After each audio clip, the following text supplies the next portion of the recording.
My name is Shweta. I'm a product manager. I have a very strong background in product management. So I consider myself to be a product leader, though I have a designation of a CEO, former CEO of Machine Max, and currently I've started a new company called AIGizmo.io. It's in generative AI space, and that's my own startup. So I'm the CEO and the founder for that. I know Herringbone and Ryan for almost now 3 years. More than 3 years now. You guys obviously helped us on various searches. There are a couple of searches on product, on the revenue, on the customer success side. And you were pretty honest when we came to you about CTO. You were pretty honest saying that, that's not something you do, but you did introduce us to a couple of people. So it started as a commercial relationship, but we stayed in touch. I value the relationship and the friendships and the professional support as a whole Herringbone team has given to me and my company. Fantastic. Thanks, Shweta. Yeah, it's been amazing to get to know you over the years, obviously first commercially, but now sort of as a friend and helping each other out and also as a big supporter to your new venture. So how did you get into what you do? So what led you here? Was it fate or by design? It was definitely not by design. My career started in sales. Surprise, surprise. Once a hustler, always a hustler. So that stayed with me. So I did my MBA.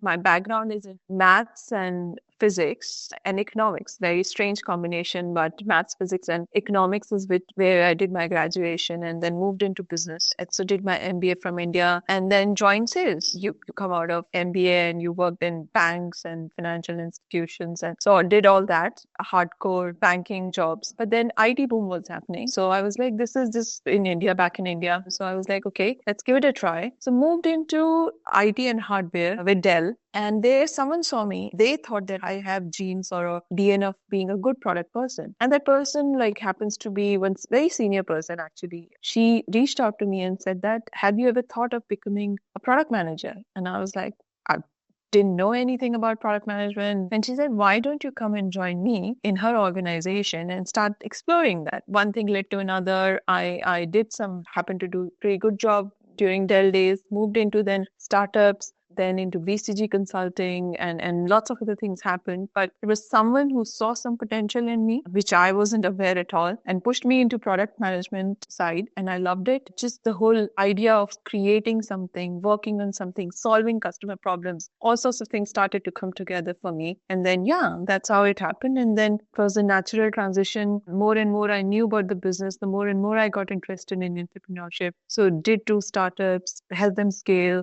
then did my own 2 startups, one successful exit of Machine Max and one which I've started now. So it wasn't by design, but just, turned out to be really, really good for me. So studied some interesting degrees, went into sales, then into product. When you got into the new product role, I guess by the time you started, you probably knew a little bit about it. What skills had you gathered in your career that meant that you could transition into that role? Like when you got there, you must have thought, actually, I think I can do this because I can see something from this angle. Or what was that? I think one is definitely connecting the dots. For a product manager, it's very important to understand what the customers are saying. What are they saying and what they actually need? So there is this latent need. And so asking questions, curiosity, figuring it out, what is the problem they're trying to solve? People say that just listen to the customer. No, I mean, you should listen to the customer, but then you should ask questions. What are they trying to solve? There. So that really had the curiosity side of it, asking questions. Then the second thing, the execution side. A lot of people have got great ideas, but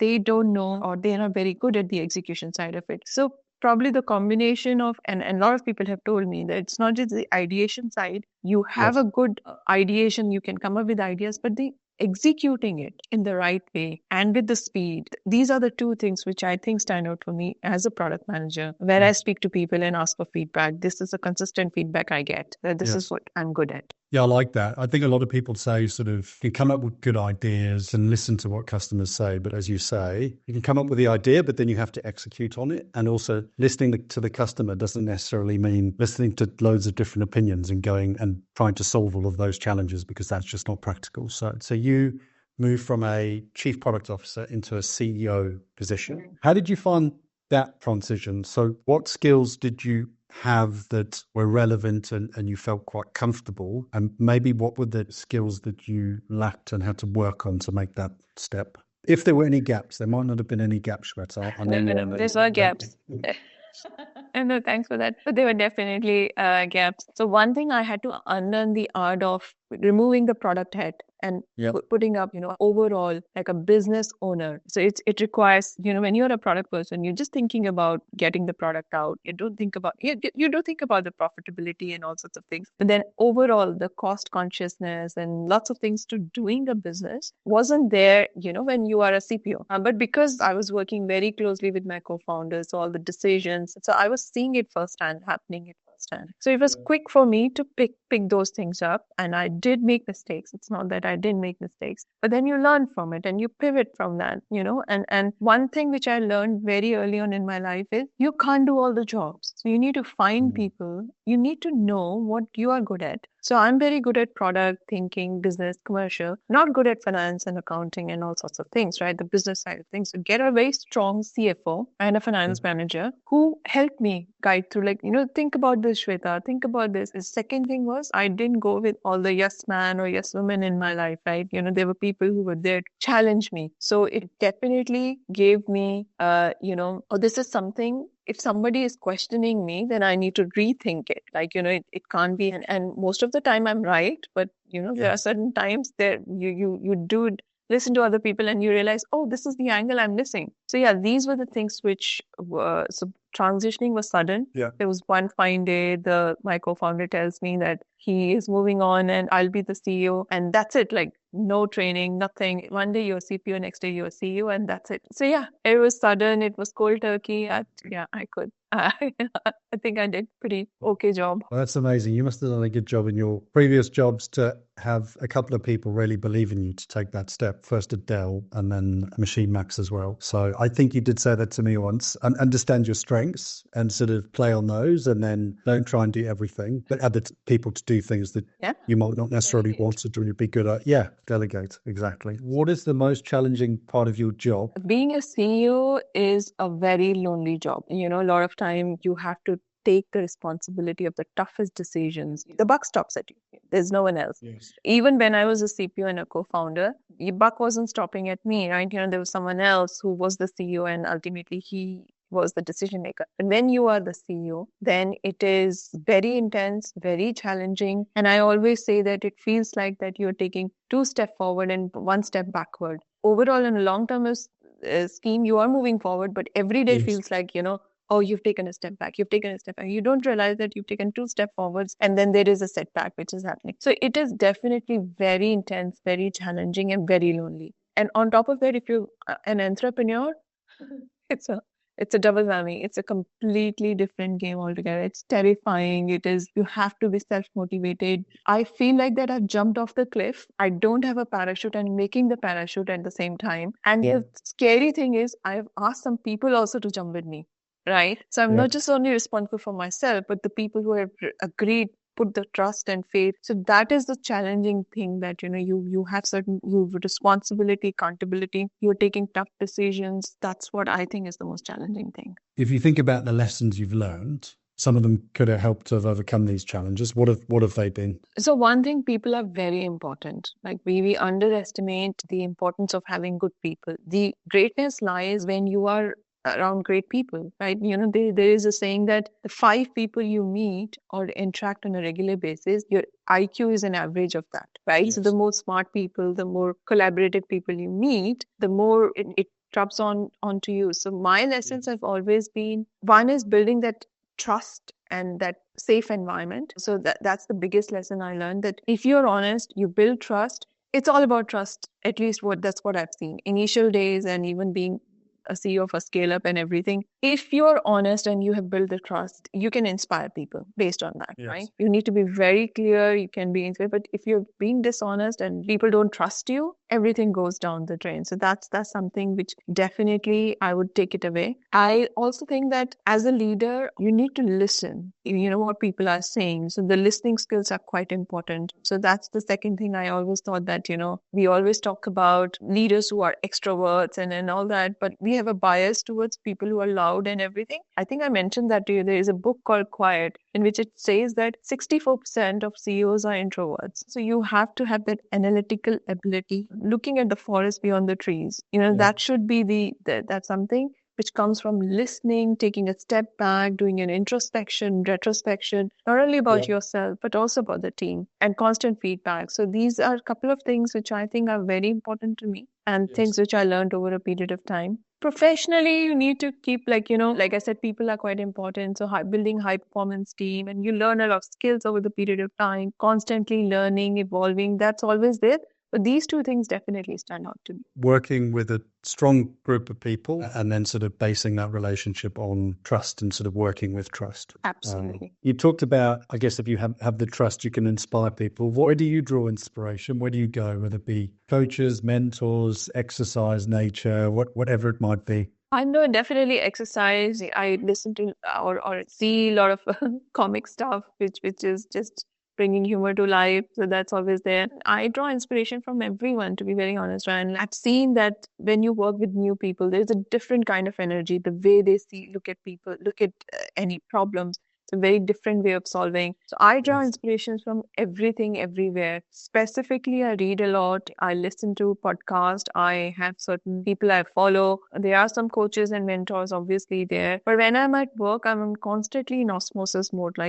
I'm trying to figure out, okay, what can I learn? What's the new thing? Why this person is saying this way? So it's a constant learning process for me. Oh, that's great. I mean, you built a few. What advice can you give to those looking to build a high-performing team? There is a lot of things which goes into a high-performing team. I've worked with a couple of very high-performing teams as well, not just bunch of people, but actually a high-performing team. When I look back and I look at those teams who worked out really well and performed, a couple of things which I thought stands out, right?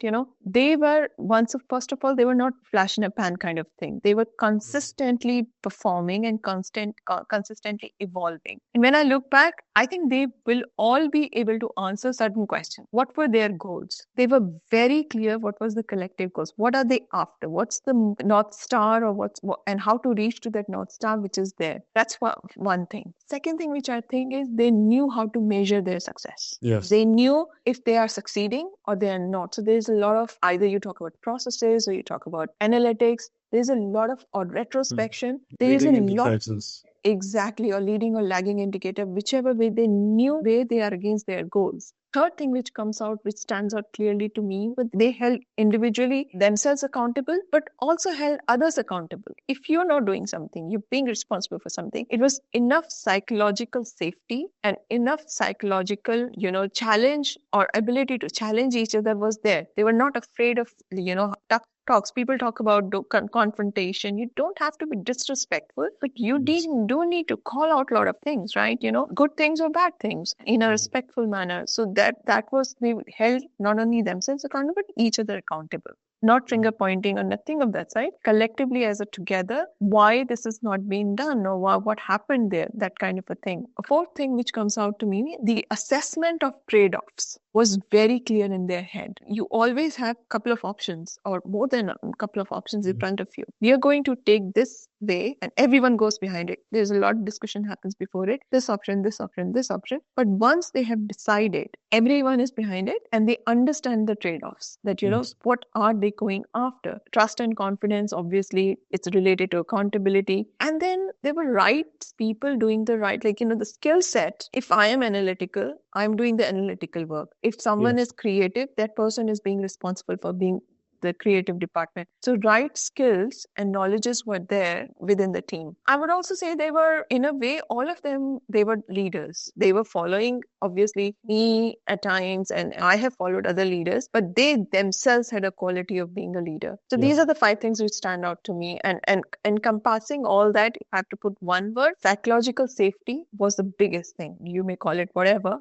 The ability to come together and make it work, perseverance, whichever way. But I knew that my team had my back. Yeah. And how, on your point around psychological safety, and actually specifically where you talk about, if someone's not pulling their weight, for want of a better phrase, and you're calling them out, you need to create a particular type of environment to be able to do that. I mean, what sort of environment do you need for that to be able to happen? One, and two, how have you approached that, where you may have seen a colleague or a team member where you might have had to, had a conversation with them about whatever it might be? Yeah, I try and understand why. First, like the benefit of doubt is that person is capable enough. So why that person Yes. is not able to, it's not about that person's capability, right? The question is not about the capability, but the behavior. So Yeah. try and understand why this behavior is happening. Behavior, yeah. Exactly. And helping the person understand, for example, because you did this, the effect that it has is this. It's not about that particular person or a situation. It's more about, there is an impact which is coming. Do you agree with the impact? Do you see that happening? Things like that. First, I always try and understand if the person is capable enough. Yeah. Is it a will issue or a skill issue? If it's a skill issue, then you need training, you need to upskill. These are the problems that you can solve. But if it's a will issue, then why? Yeah. Why that person is doing what they are doing? And what are the intrinsic motivation factors for that person? They could be misalignment, like personal goals not meeting. I go back to the why that person is doing it, and then Yes. obviously then come out with a solution around that. That's usually my approach. But I don't call it out in front of everyone. I usually, it's a one-on-one, I Yes. never name and shame, nothing of this. I'm not being disrespectful. Take the person on the other side. It is a consistent behavior, that's a different thing, but try and have that conversation. So yeah. Yeah, I read something, there's a book, Dr. Becky, the book Good Inside, and she talks about the most generous interpretation, right? Of a particular behavior. So you're not that you would ever do this, but it's not someone's behaving in a certain way. That's not good. Your approach is, well, let's listen and understand why and give them the benefits of the doubt, obviously, which again is that sort of most generous interpretation of what might be happening. 9 times out of 10, there's often a very, very valid reason, right? And you can help someone work through that. Maybe more than 9 out of 10. I'm probably being unfair, but and also the situation, like everyone comes from a very different background. I'll give you an example. There was a girl, she was a finance manager for me, and she was a brilliant person. And then situation happened that she happened to have twins. All the responsibility, I mean, of course, her husband and her partner was taking responsibility, but still having twins and having 2 boys at home. Yes. So giving the flexibility for her not to come to office and doing the work in her own time when the day has gone. She ended up working through the evenings or whichever way, I don't know. I'm just extrapolating. Just giving her the flexibility that she doesn't have to be in the office. Her performance would up, then down, and then again up. So there are situations we need to understand. It's not one size fit all. Absolutely. I mean, we all have life thrown at us from time to time, right? So we talk about, obviously what we do is go-to-market revenue leaders. We can keep it slightly broad if you'd like. But if you think of the best sort of sales revenue commercial leader that you've ever worked with, what do you think made or makes them successful? Work ethics, knowledge and work ethics, I would say. People take pride in being salespeople, or people can be, okay, I didn't have any other job, so that's why I'm doing sales, right? There could be 2 situations for people. People who I've seen take pride, they understand sales as a profession, revenue as a profession, revenue generation as a profession, and they are the stars. They make a company, they make or break the company. Especially in a startup, I've seen there are 2 ways to answer this question. One, in a startup situation, and one when it is like a setup process. And when it is a startup, you need a person more generalistic, depending on what kind of startup you have. I usually have technology startups that need to have an understanding of technology, and they need to wear multiple hats. But when you are a much more established, you've gone through that initial phase and you're a scale up, then you need a person who can set the processes for you, set up the sales process, revenue process, and become a machine for you, right? So I can talk about both the scenarios. The first scenario, the person who I ended up working had an immense knowledge of the industry. They knew what the customers are looking for, what are they after. So it kind of a product thinking was also there, and they encourage our product to develop in such a way, and understanding the customer's point of view and working with them as the trusted advisors and becoming their trusted partners that helped us evolve our product as well. So that person had to wear multiple hats, and ended up doing lots of other things while generating revenues for us. And in the second situation, there was a person who came in more analytical, more understanding, like if I have to hit 1 million as a revenue, average ticket size is whatever, 50K, 100K, then I need 10 customers. This is the pipeline looking like. So there is an understanding of the profession, understanding of the situation, and then they created that processes and set up those processes in the place, and then it became a consistent machine. So depends on what phase of business you are, you would need very different kind of a revenue leader. But one thing which I've seen with them is their customers trusted them. If they said something something their customer trusted them. Like the confidence they had with their customers, the relationship they had with their customers was amazing. Or they could create that relationship with the new customer as well. Yeah, that is often the way in earlier stage. You have to be more entrepreneurial, which means you have to be good at, in my view, lots of different things. In addition to the fact that, as you say, you have to understand the marketplace, the customer, get close to the customer, be really hands-on, which I'm not saying is important in scale-ups, but it sort of becomes less important because you need to hire the people that fit into that system that have the ability to do that. When diagnosing or assessing a go-to-market function, or any function for that matter, whether it be go-to-market product, I guess product could be part of go-to-market. Perhaps when you start a new role or there's a new venture, in that diagnostic process, what are you looking for first, or what are you looking at first to assess? How big is the market and what is the nature of the market, right? So I've seen a couple of things happening. So you definitely need to understand the market as a beast. So I'll give you a couple of examples, right? One is if you know that your sales cycle is 1 month versus 9 months, right? You need a very different approach to go to market. If you're looking at small ticket sizes, small and medium enterprises, or you're after big accounts, 200K, 300K, $1 million accounts. You need a very different set of people working on those kind of things. It totally depends on the product, the market, the situation you are in. So depending on that, you may have you can have a channel approach, you can have a direct sales approach, you can have a sales call, like, sales representative sitting there and making cold calls kind of a thing. So it totally depends on the product and the market and what stage you are in. Sorry, it's probably not the answer you were looking for. No, I mean, that makes perfect sense. And something we've learned is that every business is different. And it still astounds me as to how different businesses are because of the different factors, right? Geography, market, people, there's numerous factors. To have a one-size-fits-all approach is, I guess there could be themes, but it's probably not worthwhile. And sort of onto, I guess, the marketplace, certainly the world of technology is an interesting place currently. And this might be an opportunity for you to tell us a bit more about your venture, because I'm certainly very interested, and I'm sure the audience would be. What is a trend in the marketplace that excites you most? I'm smiling because you know the answer. I'm guessing what you might say. Yeah.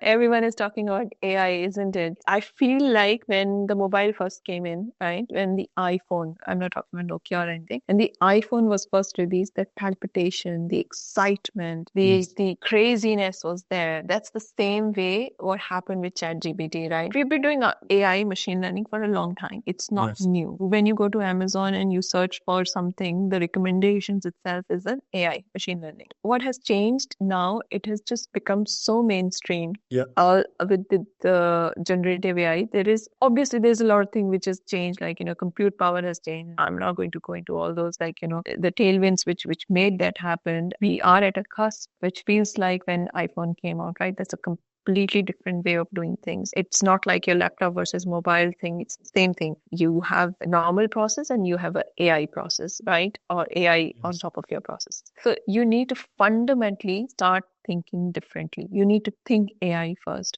building businesses, and it is affecting everything. It is affecting knowledge working, manufacturing, anything you talk about. So the venture, what I have started is obviously we are focusing on B2B. We are creating an agentic layer for our customers, so looking at their processes and then creating agents on top of that to automate anything which is tedious, repetitive, and improving the productivity. And we are focusing on sales, compliance, and billing side of things. That's a full chain, but the first initial focus is on sales and compliance side of it. So if anyone is interested, do reach out to me and I'll be happy to provide more details. It's super exciting. There are a couple of detailed commercial conversations we are having. Hopefully you'll hear more. Fingers crossed. It's super exciting. Sounds very exciting. I can't wait to find out more. Thank you very much for joining me today. I really appreciate it. No doubt your words will be heard by hundreds of thousands of people and very useful to all. I really appreciate it. So thank you. No, pleasure is all mine. Thank you so much. Awesome. Thanks, Shweta.